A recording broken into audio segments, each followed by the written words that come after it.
Welcome back to What About Nutrition, Part 2 on this beautiful October weekend. Unless this show is later rebroadcast, then you know where you're at and when you are. But I'm Steve Casper, and with me is Mr. Nutrition himself, David Gall. And David, we're talking about wheat. Yes, carbs to a certain extent, but basically gluten, which is a protein, and we're talking about wheat and how it can affect some people. That's right. That's exactly true. And we talked about how I've been avoiding wheat for the last 3 weeks and all the positive effects I've experienced: more energy, better mood, feel better when I wake up in the morning, I'm less bloated, all these cool positive benefits, and I just have to share this with everybody. And we were talking about gluten is a very, very large protein. This is why it's an issue for people. And it's very common genetically to have predispositions to difficulty diagnosing gluten. And wheat consumption only goes back a few thousand years in the human diet. It starts at the beginning of agriculture. That's right. That's absolutely right, because wheat is not something that's found in the savannas of hundreds of thousands of years ago. Right, that's true. So, we have to remember that although we're really connected to wheat these days, and in countries like the United States, it's a relatively new food in the human diet. And I also have to point out that wheat in the United States in general has been genetically engineered to have higher levels of this gluten. Gluten is the substance that makes bread fluffy, that binds baked goods together, that makes them chewy. And so people tend to seek out this chewiness and this fluffiness in their baked goods, which has encouraged bakers and industry to want to grow wheat with higher gluten levels, or sometimes, believe it or not, they actually add additional gluten. You'll see that sometimes in low-carb bread, so be aware of that with those. Sometimes they're lower in carbohydrate because they add additional gluten, which will show up as a protein on the label, but actually can be very inflammatory. And I mentioned in segment 1, gluten is composed of 33 amino acids connected together. It's a huge protein, which means it's difficult for the body to break down. For the body to break it down, it has to break every one of those 33 bonds. And some people just don't have the digestive horsepower, so to speak, to do that. And so what happens if we don't break it all down? Well, what happens, I'm reading this book, Celiac, The Hidden Epidemic by Dr. Peter Green right now. And what he describes is the body reacts to the gluten, if it isn't fully broken down, almost like an invader or a virus that's coming in. And what that means is our white blood cells of our immune system are aroused and react to the gluten like they are fighting a virus. They can't tell the difference between it and a foreign invader such as a virus. And so what this means is that our white blood cells trigger this very, very strong inflammatory response. And if our intestinal tract becomes too inflamed, it can actually damage the cells of our body that absorb nutrients. And so what can happen is you can start having major difficulty in absorbing different nutrients, such as other proteins, good fats, some of your vitamins and minerals.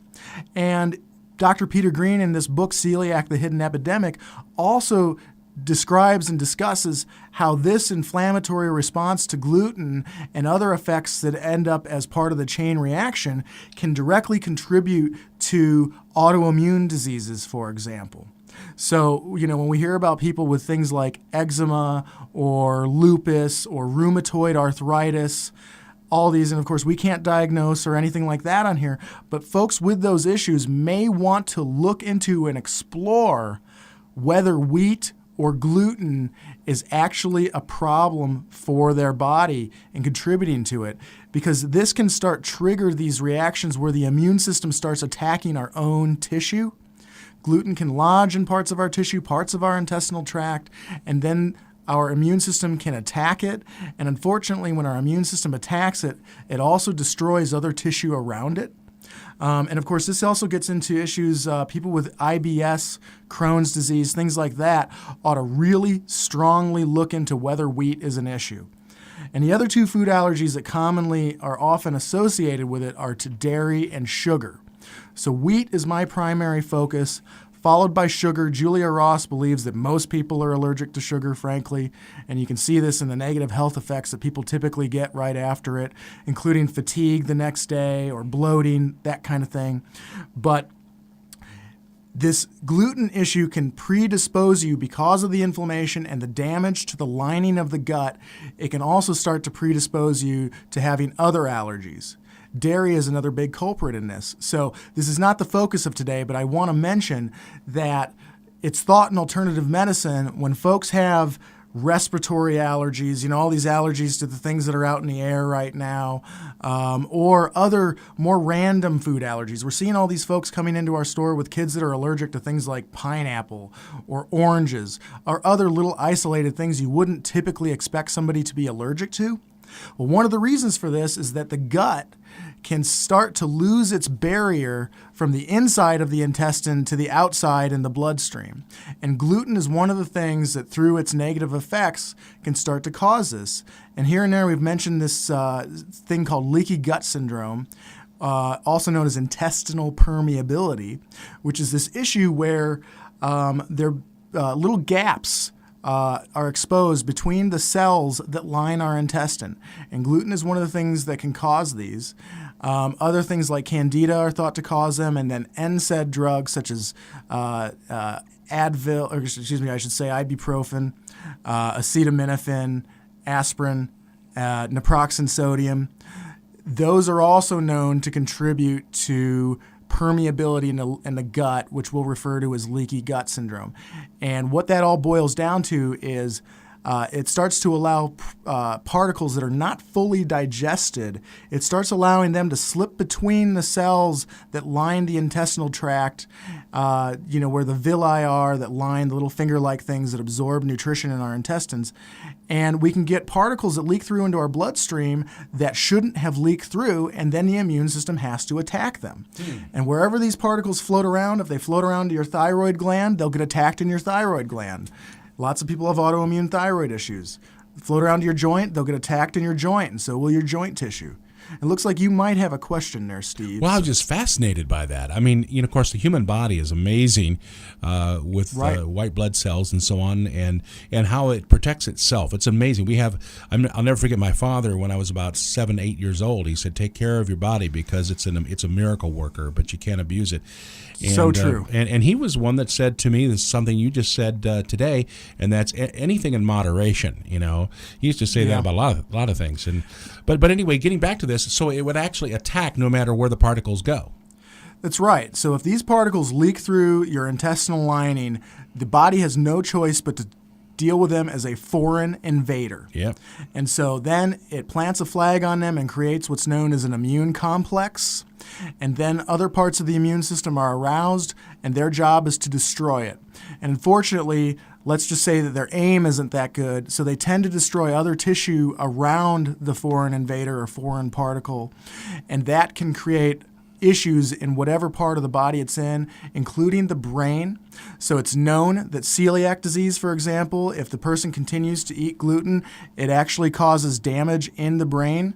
Because the immune system reacts to the particles of gluten in the brain and destroy other brain tissue. This is starting to be implicated in various neurological conditions. There's a condition that he brings up in this book, Dr. Green, author of Celiac, The Hidden Epidemic, brings up dermatitis herpetiformis, which is basically an intensely itchy skin condition. So these folks will have this gluten allergy and they'll get this real major itchy skin response. I could go on, but I want everybody to also know that we really have to take care of the health of the lining of our gut. And certain foods like gluten are commonly inflammatory. The protein in milk, casein, is commonly inflammatory. Sugar is inflammatory in general. So if we want to start to address allergies, books like The Diet Cure suggest that we focus in on those three, which might even start to help to heal the lining of the gut, which may create a situation where fewer things are leaking through. That means that our immune system has fewer things to react to. Yeah. It means it's less hyperstimulated, so it hopefully won't react as strongly to things in the air or things outside of our bodies.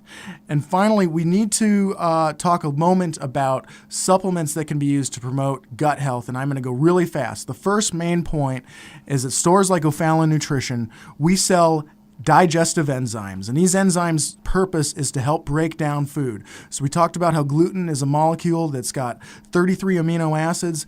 Enzymes can break the bonds between those amino acids, even if our body has difficulty breaking it down.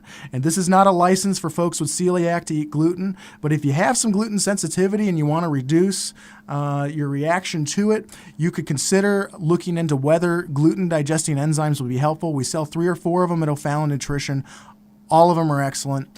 You also want to be aware that probiotics that we discuss all the time are a tool that can help maintain the health of the lining of our gut. And then I have to mention there's an amino acid we've talked about for the brain and stability of blood sugar called glucose.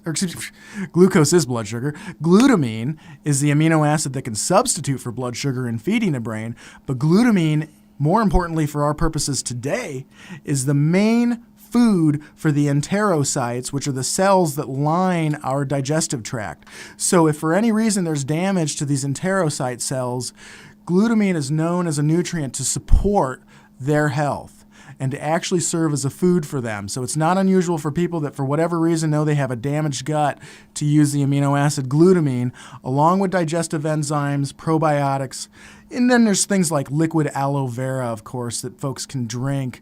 But then circling back around, a lot of science has shown that if you abstain from gluten for long enough, which is weeks to months, the lining of the gut can actually, in many cases, heal, which means that lots less inflammation, less things leaking through as part of what we call leaky gut. And perhaps we can speculate that perhaps that might have a benefit for certain folks that deal with autoimmune issues, or just folks like myself who just want to hurt less and have have more energy and have a better mood and be less bloated. Mm-hmm. And Steve, I'll kind of turn it back to you on that. Well, we are just about out of time, but this is a fascinating show, and it never ceases to amaze me everywhere we can take the show, and they all do kind of dovetail together. It's fascinating. So, folks, I hope you enjoyed the show. Keep listening. We are moving some of the times around of the show, but you can go to O'FallonNutrition.com. That's www.O'FallonNutrition.com. The shows are archived there, and keep listening for radio promos, and we'll have everything kind of settled in. And we sure appreciate it. 100.7, Westplex 100.7, and AM 1280 KYRO. And, of course, it's O'Fallon Nutrition. And, by the way, they're located in O'Fallon near Fort Zumwalt Square on Veterans Memorial Parkway as you head west out of O'Fallon. And you got to check these folks out. They're wonderful people, and they really know what they're talking about. Well, thanks a lot, David, for being with us. We'll see you next week. I look forward to it. All right, folks. It's What About Nutrition exclusively on Westplex Radio, and we'll see you next time around. Bye-bye.